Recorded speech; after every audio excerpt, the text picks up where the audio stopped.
Everybody. Thanks for coming out. I'm your host, Dr. Henry, and I just want to invite y'all here to another discussion with some remarkable minds who got something to share about politics and Black communities. So all of you who are out here, welcome. Send your questions. I want to introduce everybody to you. I see some people online already, which is dope. Let's go to our panelists for today. We got Raymond representing Harlem World. What's up, Ray? What's up, man? All right, bet. And we have Reverend Dr. Bembry. Give a shout out to Reverend Dr. Bembry. I've known him for quite some time. Very wise man, very generous man. So we're going to get into it.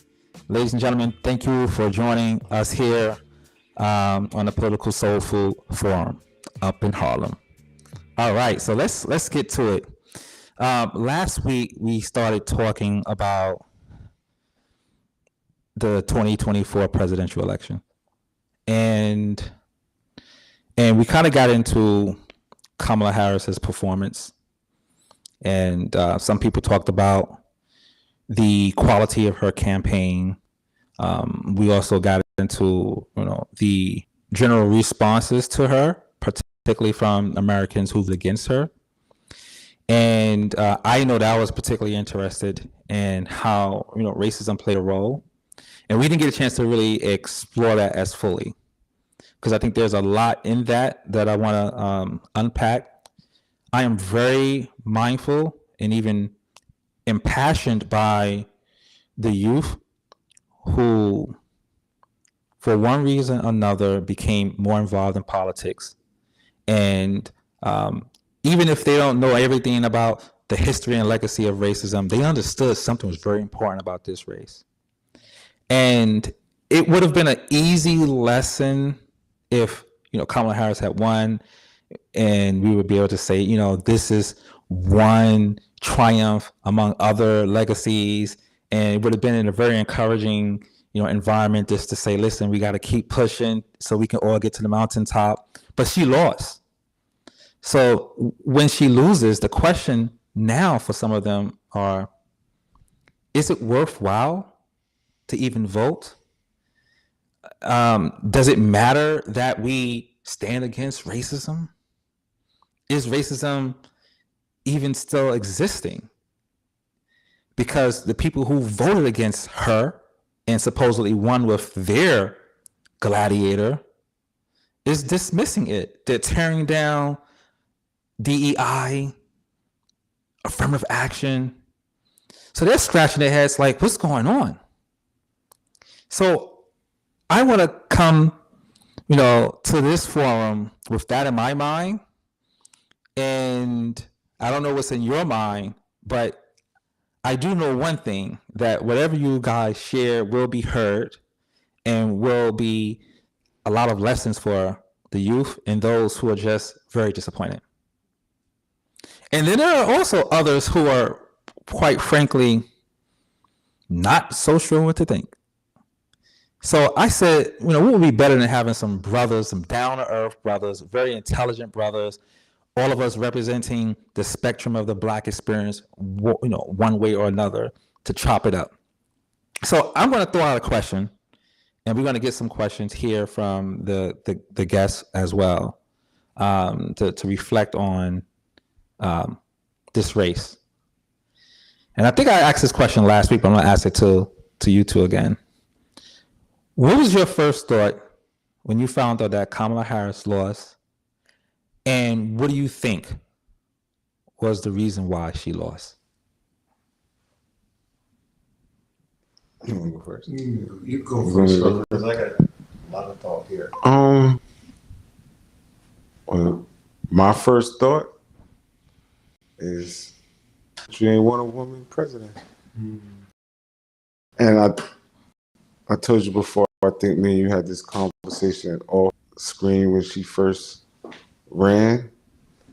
We had this conversation. I was like, do you think she could win? Because I just don't. It's just something about this country. Because if you think about it, all the laws in this country is made by old white men. And who continue to make all the laws, and I'm convinced, and white people, and they didn't vote for Hillary. She was white.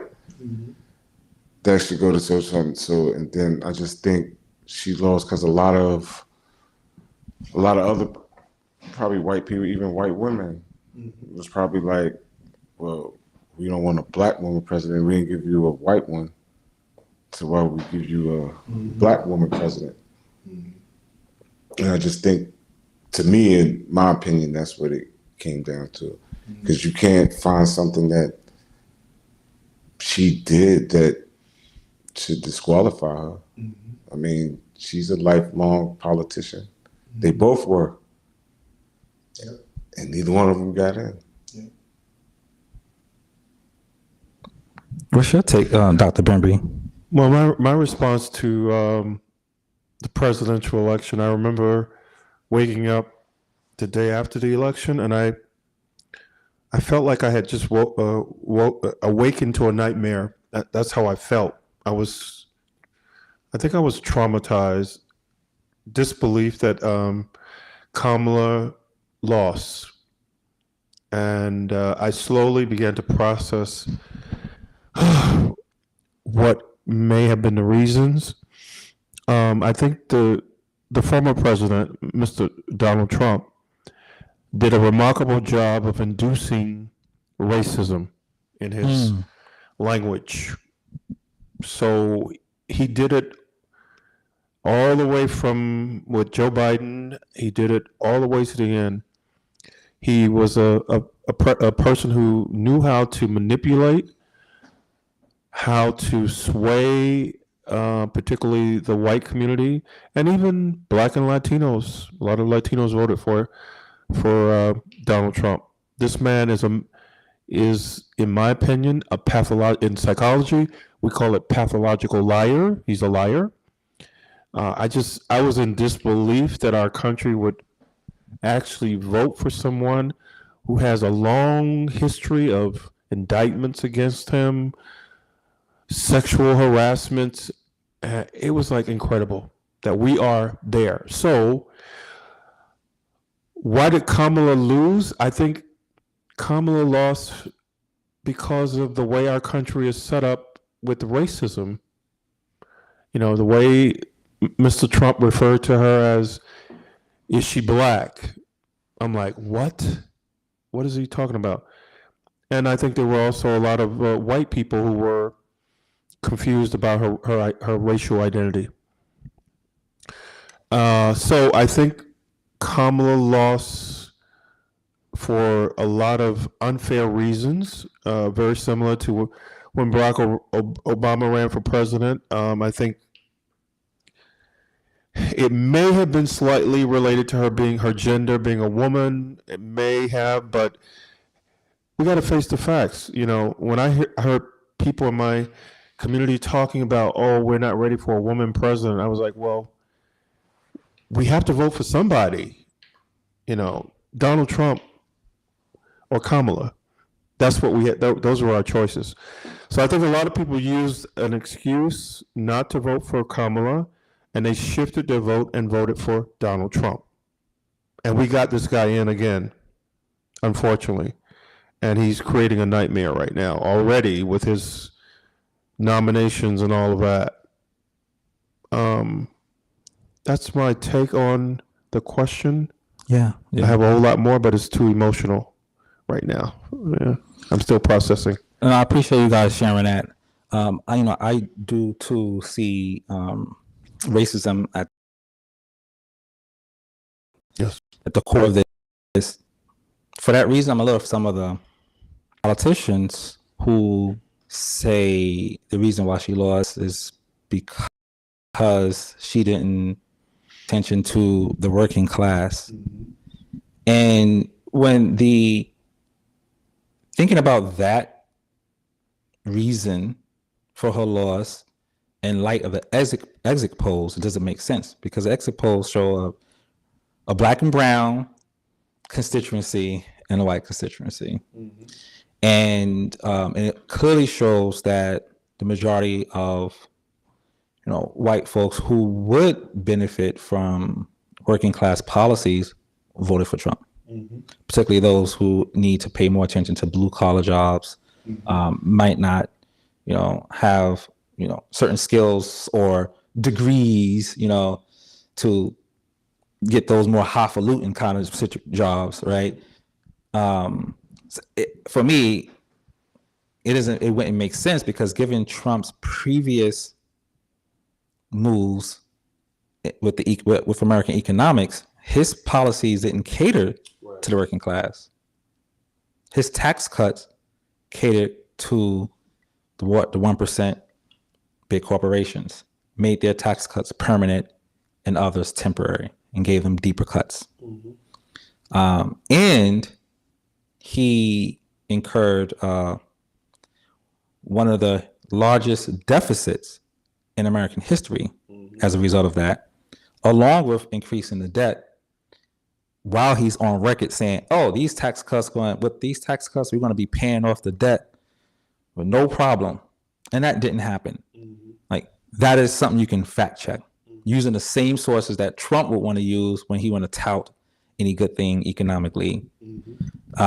So on that note, it cannot possibly for me be because Kamala Harris didn't pay attention to the working class. In fact, her policies were actually catered to the working class. And it's really interesting. It's almost as if she was silenced because people were asking about her policies. Now, I can understand people maybe asking about her policies at the very beginning, even though I felt like it was a little unfair given that Trump wasn't held to the same standard. But when she rolled out her policies, people were still saying, what are her policies? And Trump still, he had an idea about an idea of a policy, because he wasn't running on any particular policy. He was really running on a particular identity. I think that's really what it was all about. Absolutely. Sad to say.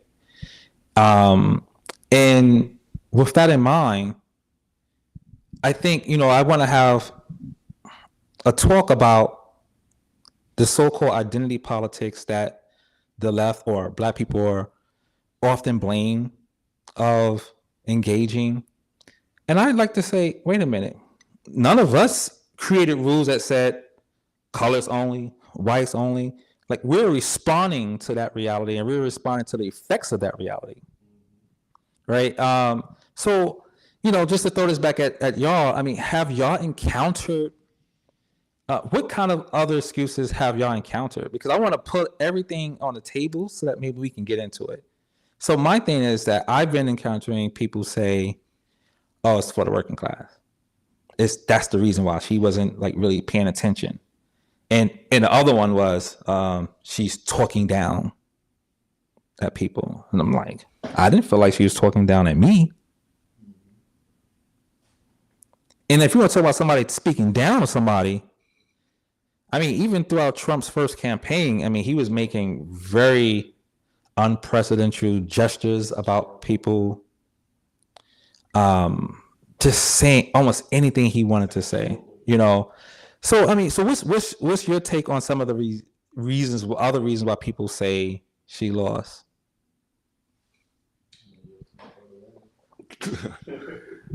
I mean, it's like you said, like her policies, but I mean, I heard a lot of stupid stuff. Like, me personally, I'm hoping this is not why somebody, like, I've heard that Trump gave people stimulus checks.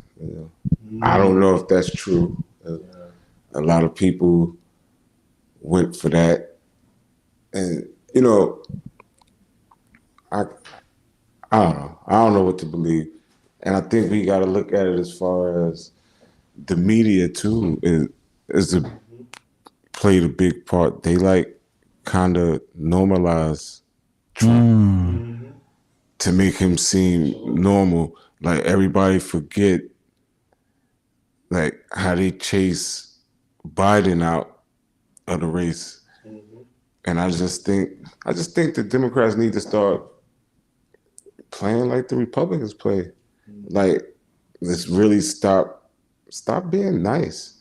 Like you can't, like you see they're cheating, and it might have cost them because Biden too. He runs off loyalty, and I think he felt bad for what's that guy named Merrick Garland, because they didn't put him in as the judge when Obama was president, so he made him attorney general, but he kind of sucked as attorney general because they've been committing crimes for 4 years, and he hasn't done nothing for 4 years. And if he'd have did something 4 years ago, Donald Trump wouldn't even be running for president. But it's just like, and then the media, they hung on to Biden being too old. Yeah. Him and Trump is 2 years apart in age. Good point. Good point. Definitely double standards on that one. Yeah. What kind of reasons you've heard, Dr. Brimley, why she lost? I've heard a lot of things that I consider to be nonsense, rubbish, as the UK people say. I've heard a lot of rubbish, and there's another word I could say, but I don't want to say it publicly. There's just a lot of ignorance. I've heard among both from my black counterparts and also from my white counterparts. When it comes to identity, I did, because I'm trained in theology, I actually did a study of the so-called Israelite people in the Old Testament. I was in the book of Samuel, and I saw a lot of connections to this election that was going on with the Israelites during the period of the Judges, as we call it, in history, biblical history. So there came a point where the Israelite people actually asked for a king. That's in the book of Samuel. And I said, oh, this is what we have now. We don't have a president now. We have a person who is elected as president, but he wants to act like a king, like he's the king. Yeah, he's definitely trying to act like that. Yeah, so we have a person in office now who is going to act like a king. He's going to rule over people. He's going to have all this power. And it's scary. It's so scary. So when I was reading the book of Kings, no, 1 Samuel, 2 Samuel, I was like, oh my God, this is a nightmare that we have a president who is acting like a king. And so some of the things I've heard that I call nonsense from my people have been like, oh, Kamala's not black enough. Okay, what does that mean? I've heard that one. I've heard some of my educated counterparts say, I'm not voting for Kamala because she is, what was the term my friend called? Called her a hypocrite. She's a hypocrite. I'm like, oh my God. Hypocrite. This is from a very high educated man who happens to work at Howard University. I can't state his name, Of course. publicly, but he has a highfalutin position at Howard University. He thinks Kamala is not the right person. His argument was that, look what she did when she was the DA in, what was it, LA? And I heard that. yeah, you heard that one too? Yeah. She put black men in jail. Yeah. Yeah, Raymond. I'm just so everybody know, like I'm an ex-con, right? Okay. That don't mean I hate the cops or DAs. You know, they have a job to do. Right. And, you know, but you can't say that if somebody committed a crime, her job was to put them in jail. Now, if she didn't put the people in jail, then people would say, oh, she's not doing her job. See, I never subscribed to that. Yeah. She was a DA. What do you expect the DA to do? Absolutely. But that's kind of stupid. And then if you ain't live in California, what does that have to do with you not voting? If you ain't, it's not like she put you in jail. I could see if she put me in jail, maybe I would harbor some feelings. She didn't do it. You know, Right. I committed my own crime, and I can't get mad when the cops and the DA do their job. Yeah. Now, and we can elaborate on that. And I appreciate your commonsensical approach to it, understanding, what, her context was at that point in time. But check this out. This is the stats while Kamala Harris was, I think this was when she was district attorney, if I'm correct. Let me just make sure here. I got something here. This is going to be very interesting. But she was district attorney in San Francisco first, right? She was? I didn't know And then I think she became the attorney general of California. that. Right. Yeah. She Right, did. so- She did. Yeah. Let me see here. And she also started a program Mm. for Back on Track was that program. for black She started People back on Track to help that people was not incarcerated. to not go back. Yeah. But nobody never said nothing about Oh, that. I didn't hear anything about that. Yeah, that was, I didn't even get to that one yet. Yeah. She did a lot of positive things. She actually, she did a lot. Mm. So let's see here. The recidivism and reduction rate. So, so in 2011, when she entered, and if I'm correct, as Attorney General, the total number of arrests for marijuana-related arrests was 863. So when she walks in. And in fact, let me give the total number for all the years she was Attorney General. It was 1,974. So people's like, oh, she's arresting thousands, and they're attributing that to her, right? But anyway, the first year, it was 863 total arrests for marijuana-related issues. And this info is from the California state prisons.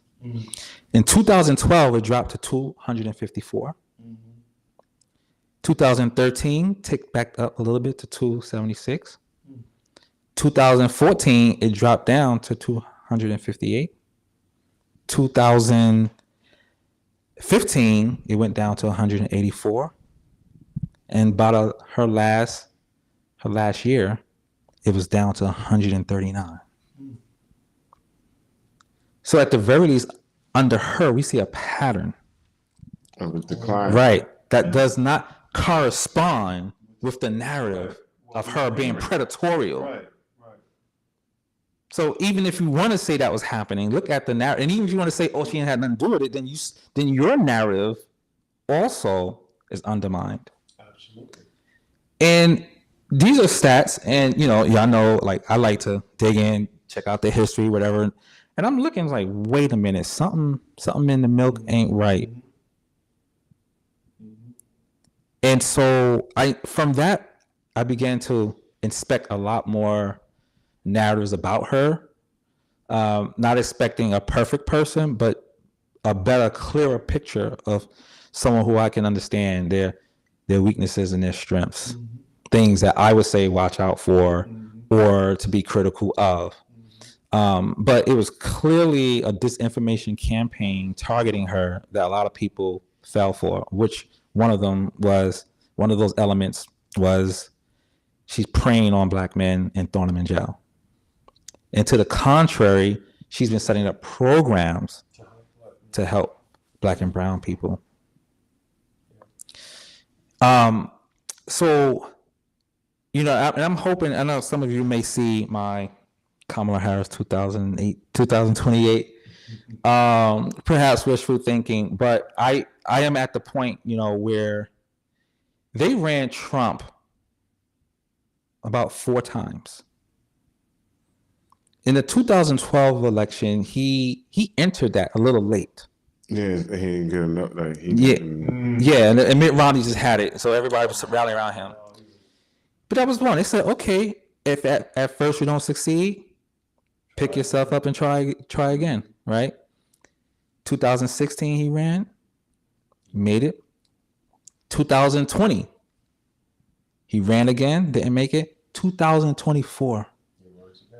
And I'm like, I want to maintain that kind of consistency for my interests. And so one of the reasons why I'm championing Kamala Harris 2028 is to generate some proactive energy towards what I think the racist elements in America fear most. I think that she represents this two-headed beast to them. The racist part and the sexist part. That's the two legs, yeah. It might make it triple heads because she's a very intelligent woman. And I don't know if you noticed that another thing that they used to cut her down with was, and this was coming from some brothers who I was like, I don't know if you want to be talking like this. Oh, she's dumb. She what? She's dumb. Dumb. Yeah. And I'm like, What? Crazy. That doesn't make logical sense. and to be nice about it, because they know who they are. I'm like, She's dumb. look at who's like. You need to look in the mirror, brother, because If somebody say something like that, to me, like I'm not really gonna talk to them anymore. It's like I'm gonna be nice about it, but it's not like I know I really can't have a conversation with you. Yes, sir. That's just like because I'm into sports. That's just like a guy calling a professional athlete a bum. Mm-hmm. Like, dude, you can't beat him. Like, right. you're not as smart as her. Right. So how could you? That's just like a fat person calling another person fat. Like, it just doesn't make sense. It doesn't make sense. Yeah, the conversation. I can't talk to you no more after you do that though. After you say that, she's dumb. That's like one of. Yeah. I appreciate Raymond's comments, but I'm going to go on another thing that I'm noticing because I taught in academia that's how I met Dr. Henry. I taught in academia for 32 years as an adjunct professor. And one of the things I observed among my Black counterparts is that when you are intelligent as a Black person, you get a lot of resistance from your own people. Because we're still trained that white is Right. You know, how can a Black person have intelligence and know something? No, it's got to be a white person who says it. Oh, I wanted to say a bad word. That's a bunch of you know what that is. Yeah. But this is the way, you know, it goes back to slavery, the pivoting of Black, the house Negro, the field Negro, all that is still in us. Yeah. It's still in our people. And this presidential election, I think it came out too, you know, where the house Negro and the field Negro were all giving commentaries about Kamala and all of this stuff. I mean, I heard one comment that said, oh, she's not Black enough. I'm like, okay, she's not Black enough. I heard that comment and I'm like, okay, what do you mean she's not Black enough? But they could never answer the question. It was like a reaction to the fact that we had an intelligent Black woman running for the presidency of the United States who said over and over again that I prosecuted this person and Mr. Trump, I know your type. That was like, for me, that was like, she was saying, I have prosecuted all types of people and I know who I'm dealing with. So she knew her enemy through, the Donald Trump presidency. She knew. But the country and the country supported the ignorance of this man, Donald Trump, through voting for him. I'm like, are these people, what were they thinking, So we have like a back to my kingship thing. Yeah. We have a king, a person who now wants to be king of the United States of America. He has power over the Supreme Court. He has, he manipulates like phone calling all his Republican friends. This is what a king does, This is not diplomacy. Yeah. Okay, let me calm down. I'm getting angry. Let me ask you. I'm getting angry. Let me ask you- I'm getting let me ask you- angry. Let me ask you a question. Yeah. Like, he won, right? So you don't never feel like I kind of felt this way after the election. Like, okay, these people that voted for him, you didn't feel just like a twinge Right. that they get with what's coming to them, like all the illegals that voted for him. Like, because I heard some people, you know, I ain't built this way to do that. But I've heard some people said if they find out their neighbors are illegal, they're gonna call ICE. I mean, like, did y'all have a twinge to be like, or like, because I'm gonna sit back and watch. I don't want to hear if you voted for him. I don't want to hear you crying next year, though. Like, I'm not gonna sit and wish for your downfall because I think as a country we're all gonna pay a price for him being president. Like, I just don't get, and it's just like his fans, and they mainly aiming this at the black community because black people was like, okay, we gonna sit this up for 4 years. You'll fight your battles. We gonna focus on the black community. We'll see y'all in 2028. And it's like people are freaking out. You know why they're freaking out? Because black people is always the ones on the front line for everybody else in the world. Good point. And I think as of right now, black people are just like tired. Like, we carry everything. They can't say it's our she lost. But I was just wondering because I did hear a lot of people say that they're gonna call ICE on their neighbors. Yeah. They're gonna and it's like, and it's just funny, like, and it's just like Republicans is mad that a lot of Democrats ain't really crying about that he won. It's just like, well, okay, y'all voted for, like, because I think a lot of people voted for him don't know what's actually about to happen. Absolutely. Like, I mean, I was into it, and then this is what I don't get how people still voted for him. It wasn't like he wasn't president before. He was president for 4 years. Like, we saw what he did for 4 years. He told us to drink bleach for COVID. Yeah. So, but we still have a segment of people that wants that. That segment, I don't really feel sorry for. Like, you get what you get. Yeah. Yep. And I saw somebody say, "Oh, well, black people better walk with their papers." Oh, we don't have papers because, you know, we're from here. Raymond, I really appreciate your comments. This past week, well, it was Tuesday of this week, I did the school that I'm presently studying modern psychoanalysis in. I'm very much a leader around diversity and inclusion. So the president of the school asked me, could I set up a what she called a post after election talk with modern psychoanalysis. So we did it this coming Tuesday. We did it Tuesday at 4:00. Right. So to my surprise, she asked me to do the framework for the discussion, and I did. And everybody on the call was heavily white Jewish, and also there was a Greek person in the audience.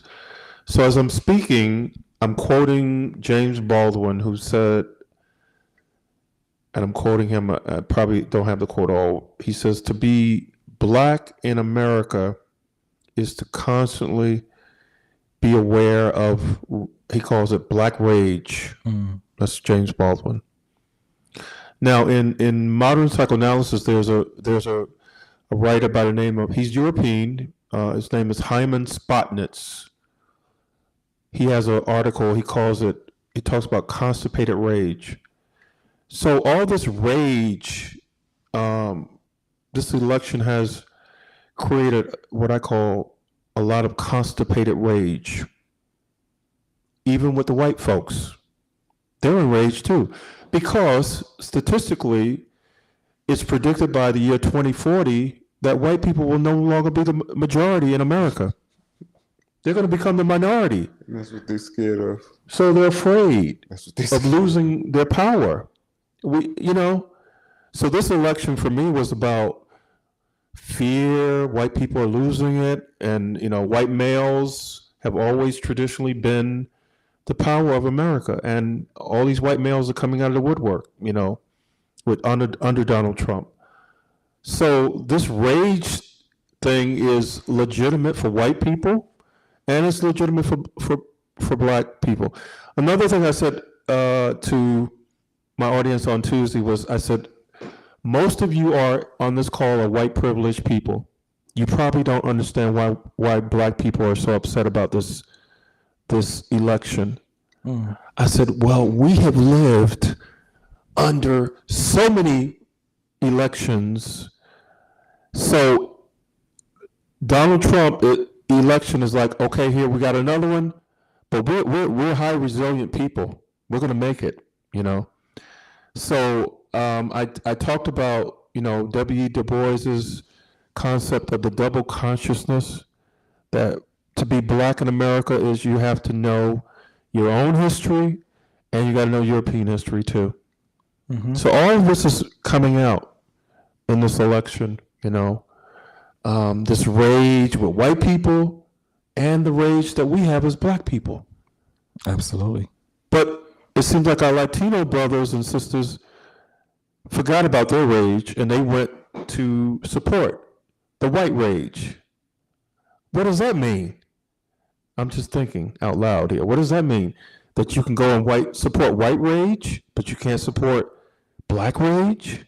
Is there something scary about supporting black rage? I don't know. What do you think, Raymond? I just discovered something about Latinos. Like, I didn't know. Yes, sir. Like, a lot of them identify as being white. You got it.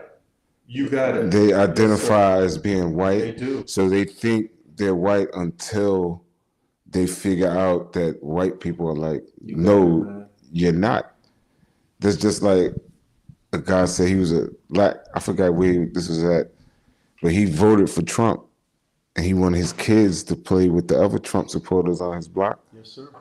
But the Latino, the white is like, your kind is not welcome over here. Yeah. And it's like, hold on. But he's like, but I voted for you. Yes, sir. And now they say, oh, we just needed your vote. We don't really care about, and I just think that that's what happened with, especially they said Latino men. Yes, sir. A lot of them identify with being white than they are Latino. And they really think, like, even some of them I heard, some of their family members are illegals. And they still voted. So Yes. it's like they don't even care about their own family. No. And Raymond, that's a powerful comment, because within the Latina community, there's a lot of diversity. Yeah. Puerto Ricans, Dominican, it's like a lot, Ecuadorians, there's a lot of cultural conflict that goes on within the Latino community, So you can't really get, like, I mean, I don't get it, because, I mean, he was specific. Yes. He's talking about them. Yes. But I just don't, like, I'm not voting, like, Yeah. I don't think, like, I got into elections, really, to me, probably the local level is probably, like, the president, okay, yeah, he's the president of the country, but as far as me living my life, local elections are, like, but I vote because, like, I mean, I don't pay taxes, but my mother pays taxes. Yes, my sir. brother pays taxes. Yes, sir. And then I got an uncle who needs health insurance. So sometimes you can't look at certain stuff helps you when you do it. It's about sometimes you got to help other people. Yes. And I think that's what this whole generation is. A lot of this whole generation is just about their self, of what would make their life better. They're not thinking about down the road. That's a powerful point, Raymond. I was actually in Atlanta, Georgia last week, and I was on the campuses of Morehouse College, Emory University, and as you know, there was a lot of backlashes from the election where college students were receiving horrible text messages from Yeah, white counterparts. Yeah, I saw that. It was horrible, man. And let me tell you, when I was in Atlanta, I felt a lot of fear among black students on campuses. Like this is affecting us too. We're young and we're just trying to go to college. And why is all this rage and anger coming out towards us? So I think our young black, brown college students are very vulnerable now. They need to talk. And one of the things I did in Atlanta was I tried my best to, and I'm doing it here I'm in New York. I'm in New Jersey. I spend a lot of time on the Bloomfield College campus and the Montclair State campus just to let students dialogue because they need like the voice. I'm a baby boomer, so I'm giving a different view of racism. Yeah. I grew up, with the civil rights era. I'm black and I'm proud and all of that. I think our young generation needs a lot of help with the mentorship of the generation that came before. Yeah. What are you seeing in that? I mean, you see? Yeah. Because Okay. I think a lot of sometimes if I talk to somebody younger than me, it's like a lot of stuff they don't know. Yes, sir. And you tell them, they be like this, wow, I didn't know that. Yeah. Because then I look at it, a lot of stuff not being taught. Yeah. Like certain stuff, I figured out a lot of stuff on my own. And I was like, well, there's oh, you're supposed to get taught that at school. Oh, Right. I never did. I found out a lot of other stuff. Right. But you're right, because a lot of people really need to, especially young people, they don't really understand. They not paying attention. No. They don't understand what people before us Absolutely. fought for. Absolutely. And they need to understand and this is just with white women. They voted for Trump. And when when you hear white men say, we need to go back to how it used to be, what he means back when everybody was racist. Right. Women couldn't vote. Right. Women had no say. Absolutely. That's what they mean. And even when he said, make America great again, right? I heard somebody say, when was America ever great? Good point. Good point. So I just think people need to understand that, because I just think that that's the disconnect with people, not knowing certain histories or what a certain person is capable of. I wanted to just chime in really fast because Dr. Brember, you brought in something I did. that was heavy, and Raymond, the whole notion of rage. One of my favorite books is called White Rage. Yes, I've read it. By Carol Anderson. Yes, that's a great book. I think that's a book that we all should have Amen. on our shelves, because the rage that we're seeing, what is not a result merely of Obama's election or the potential first black female president. This is an all outright rage against black progress at large. Yeah. Particularly ever since the Civil War. And black people have been striving for equality, equity, just simple justice. And at every turn, when we make some progress down those streets, there's resistance, there's resentment, and there's retaliation. And that rage is a legacy that is passed down, inherited, and generation to generation. Which causes trauma. Yes. Racial trauma, right. And because this kind of rage is a legacy, it's hearkening back to, that's what Make America Great Again is hearkening back to. Absolutely. Trying to get back to that dominance. Absolutely. Likewise, I feel that we have a duty, and I'm glad I think we landed on something, at least for myself, to teach that legacy of white rage and also of justice, which is what Black people are fighting for.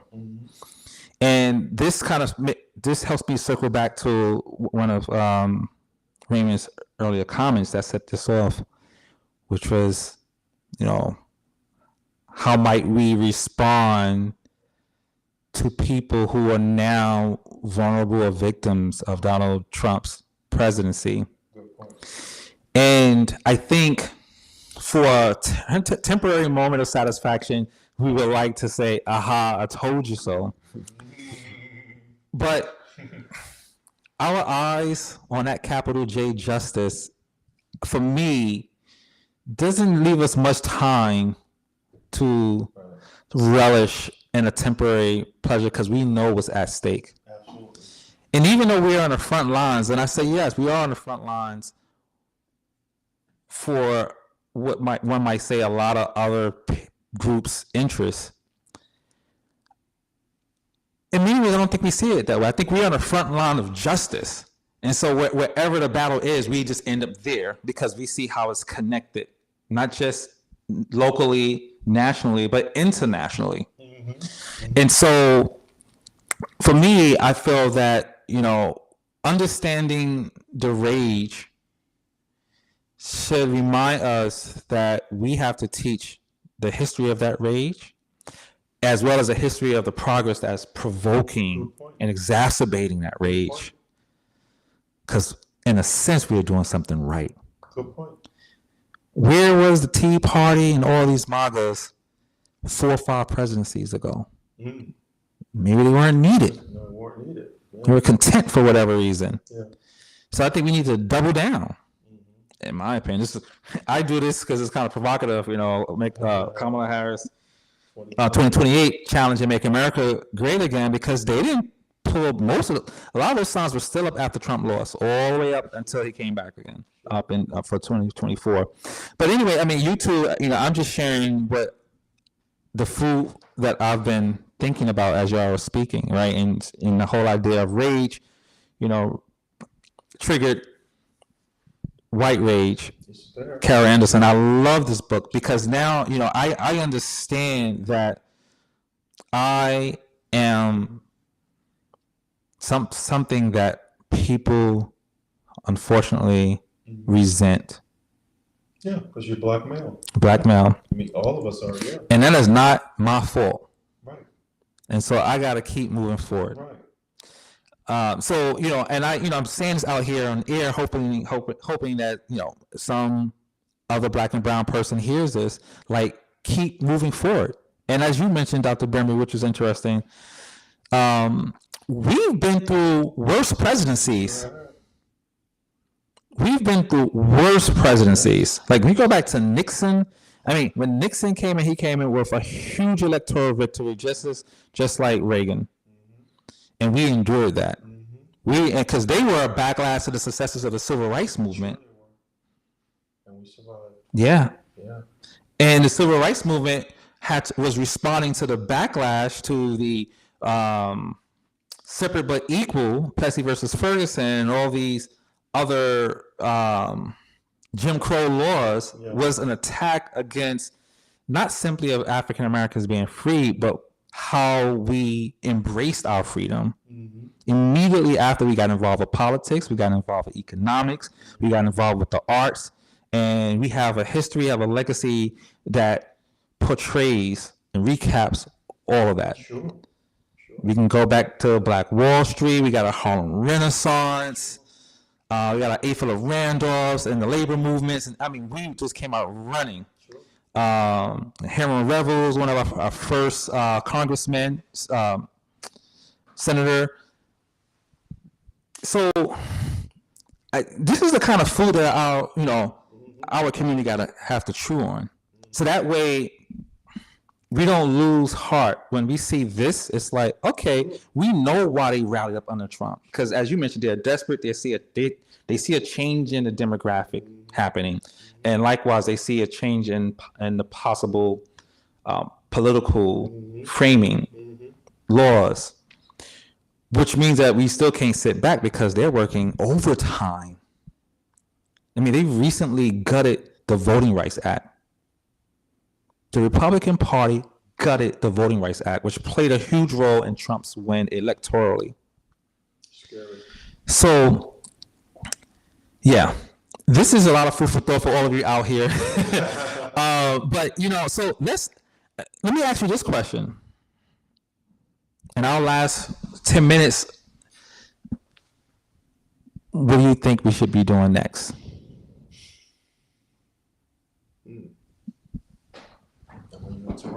How are we gonna move forward? What's next? We kick back and let people get rounded up? Kick back and let Trump just pour the swamp into the White House? What do you think? To be honest, Kanye's gonna have to kick back. I mean, what could you possibly do? I mean, it's kind of over. He has everything.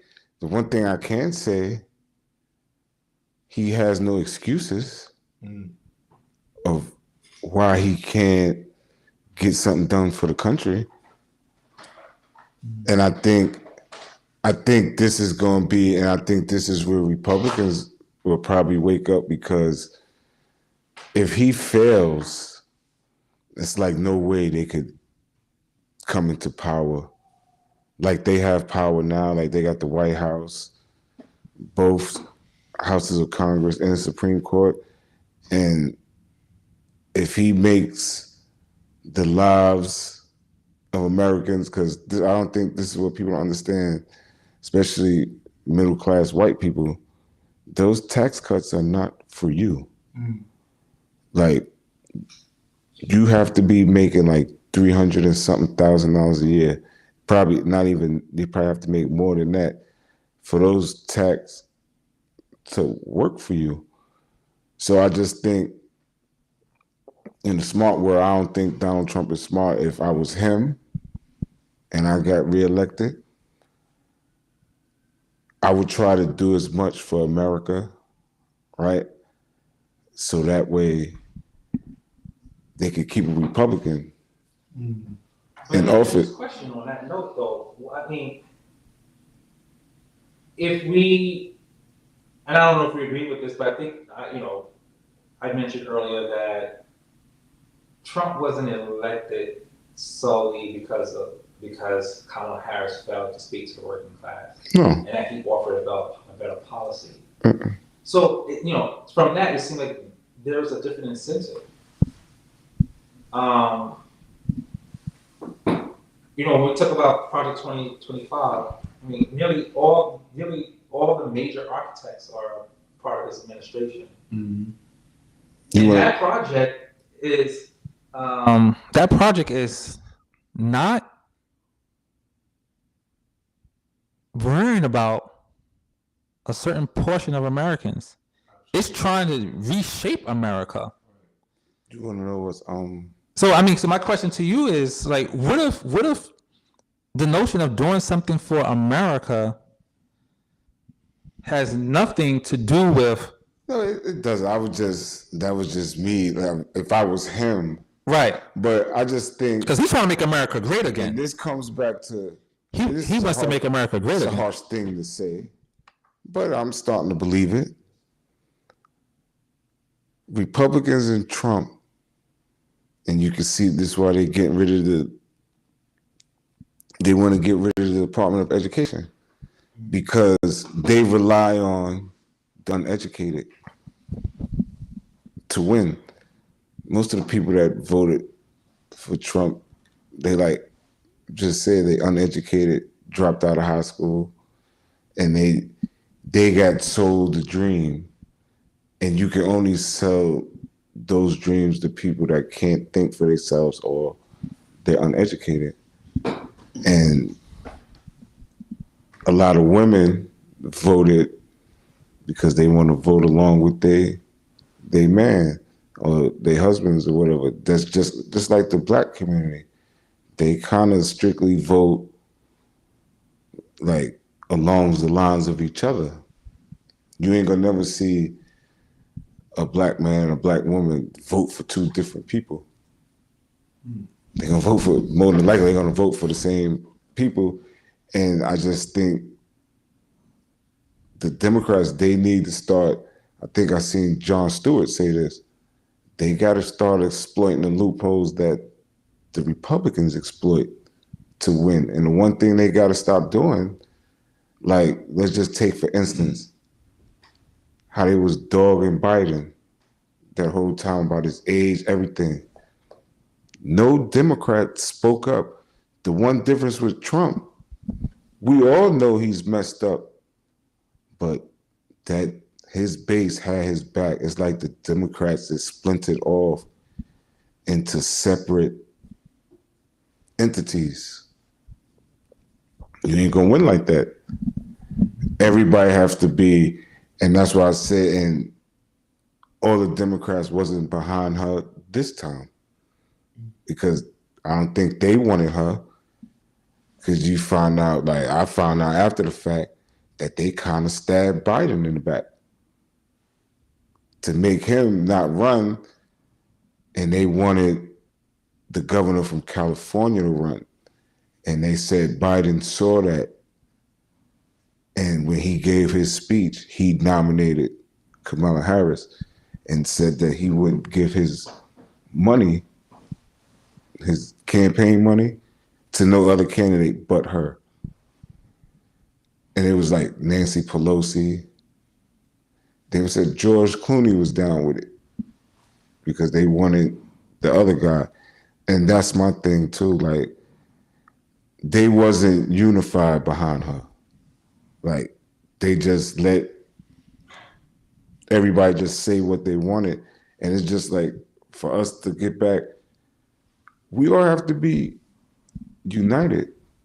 And it's just not, especially with the Democrats, they're not united. So how can we ever think of beating them? Like, I get, like, I don't know what else she could have ran on. I mean, she said everything, tax credit, child tax credit, $25,000 for if you want to buy your first home or your first business. But like you said, it's something in this country, you both said, something in this country where they don't want a woman. And I think I told you this last time. We had Obama, and I think this country, especially the white people, saying, we gave you a black president. We're not going to give you a second one. Mitch McConnell actually said, y'all got reparations when y'all got Obama. Like, so basically, like, so it's like, That's, I mean, you raised a great point. You know, I guess Dr. Brimley, I want you to come in on this. Well, I'm listening to my brother Raymond here. You're making a lot of good comments, my friend. thank you. But my brain is trained in theology, and I'm also being trained now in modern psychoanalysis. So my brain kind of processes information in both worlds. So with this question, my brain was going to psychoanalysis. According to psychoanalysis, we would label our country right now in a stage of what is called regression. Regression is when you don't resolve your stuff as a baby or child, and then you become an adult and you want to go back to the way it used to be. Okay. So Donald Trump's "Let's Make America Great Again" is all about regression. White people want to go back to the way it used to be. That's regression. So if we were to analyze Donald Trump through the world of psychoanalysis, Donald Trump will be considered a highly narcissistic, manipulative individual. And that he is.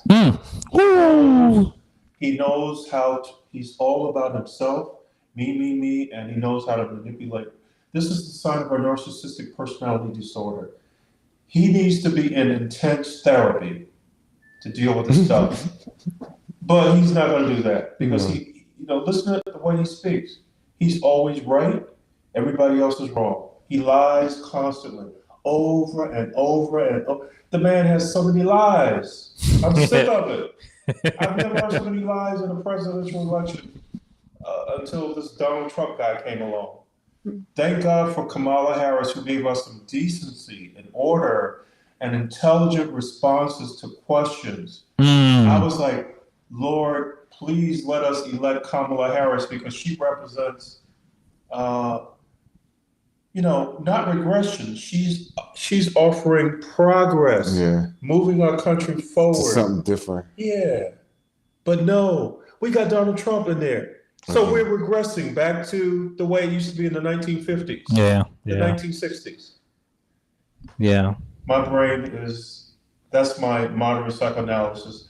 Then I go to my theology brain, and it tells me that back to the king, where the Israelite people in the book of Samuel said they wanted a king, and they finally did get a king.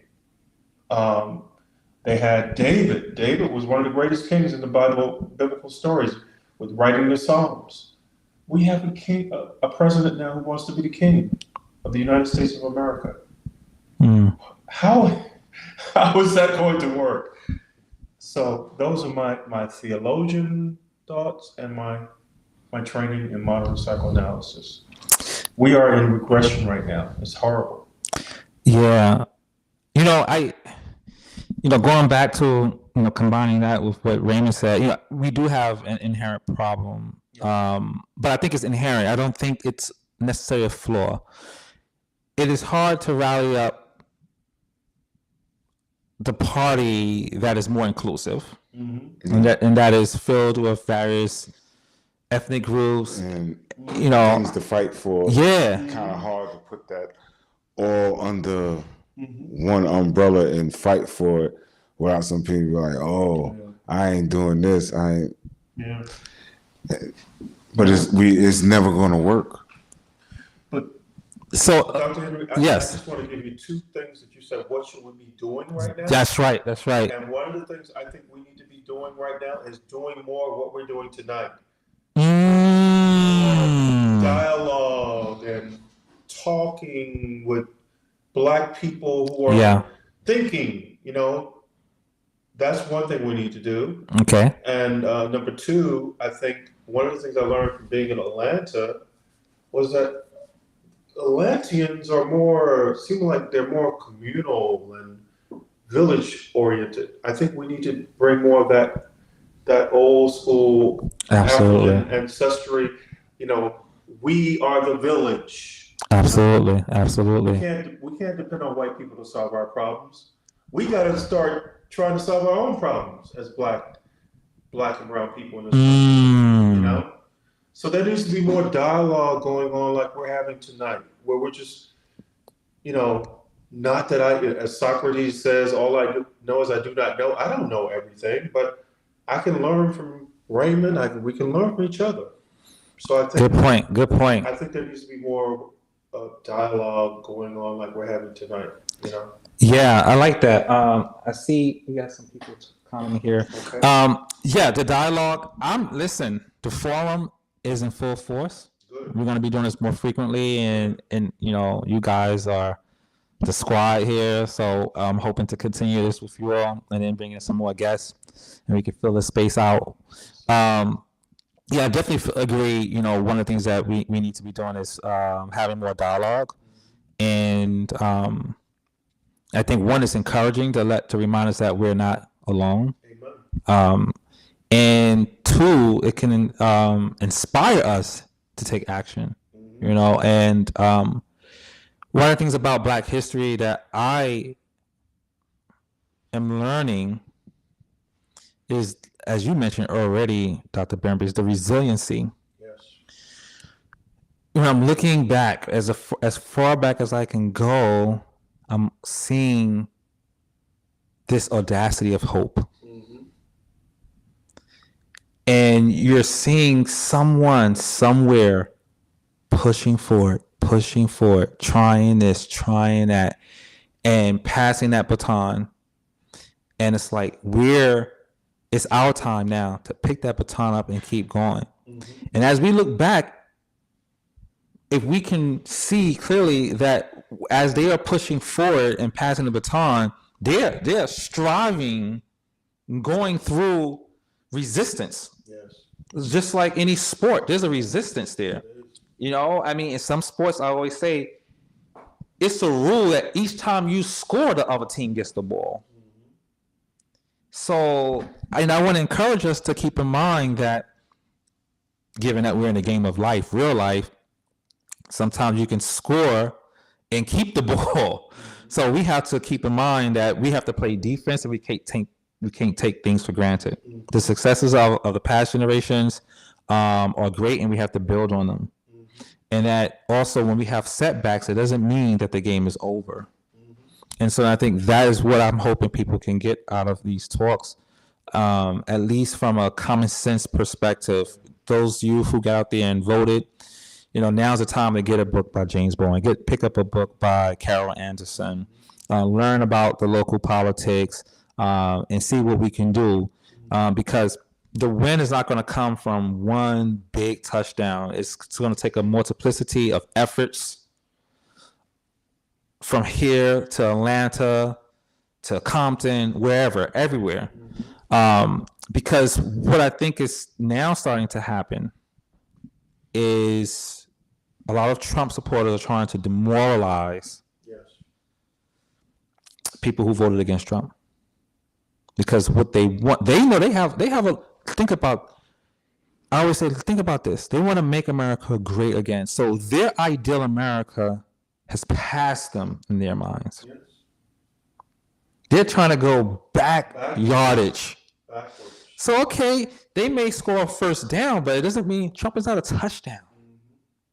It's not a touchdown. It's maybe a first down. So get on the defense. Same thing when we won some first downs. When we got Obama, I might want to call out a touchdown. Now, Obama was a touchdown. And that was a big one since 2008 from, and he won 2 terms. That's right. And they said, you know what? Look how they fought back. 2008, Obama won. And while we were cheering, 2010, they took the House. Yep. We won 2012. We were cheering. 2014, they took the Senate. And then we were like, what's going on? Then 2016, they came back, got the presidency, got some of those houses, and then got the Supreme Court. They kept their eyes on their prize. U.S. Supreme Court. Yes. They were all those appointees. Yes. So we gotta. Who've been on there a little wacky, you know. Oh my God. Absolutely. So we have to do the same. We have to remember that, and that's in our legacy to do. Amen. Right, and so that's what I'm hoping people take from this, and we will be doing this more often.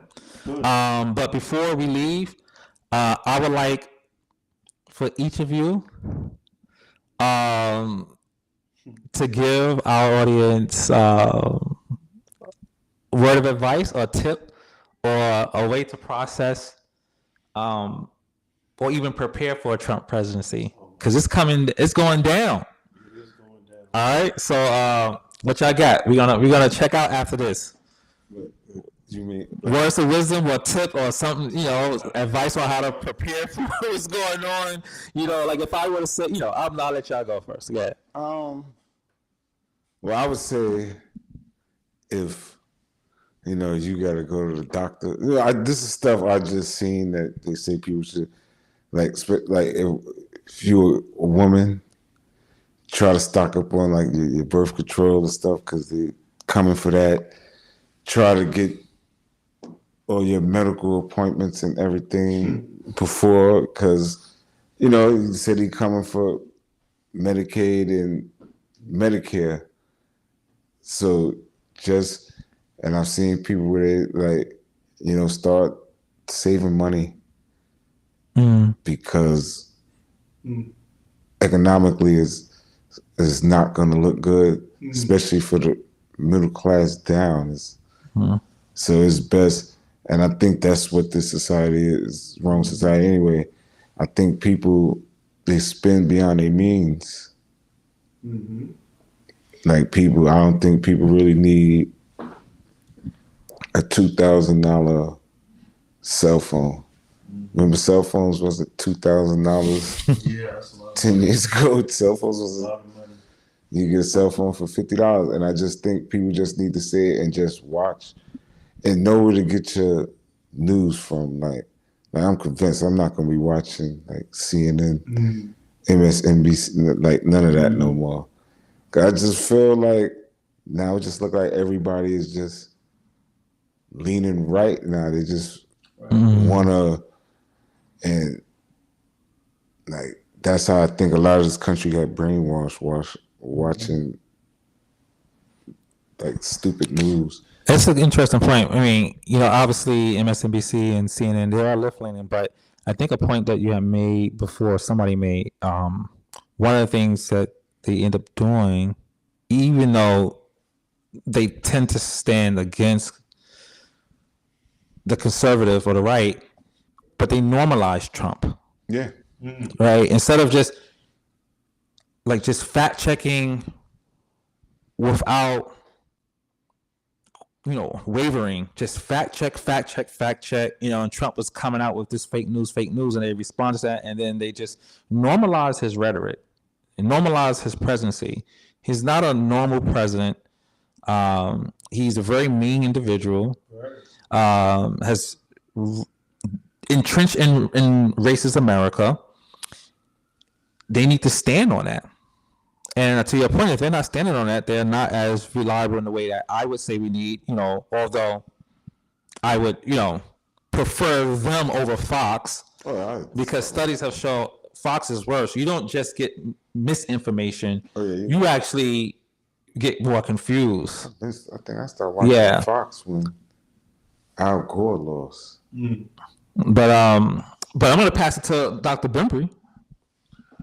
Well, I have two thoughts. My first thought, I don't know why my thought went to this. It's like when you're on an airplane and the captain announces to you, we are going to turn the seatbelt lights on because there's going to be a lot of turbulence coming. So with Donald Trump as the president-elect, we need to put our seatbelts on, because there's going to be a lot of turbulence that's coming, and we can't take the seatbelts off. The interesting concept about a seatbelt is that when you have your seatbelt on, it doesn't mean you don't do anything. You can still move around, you can still, do your work, but you have security.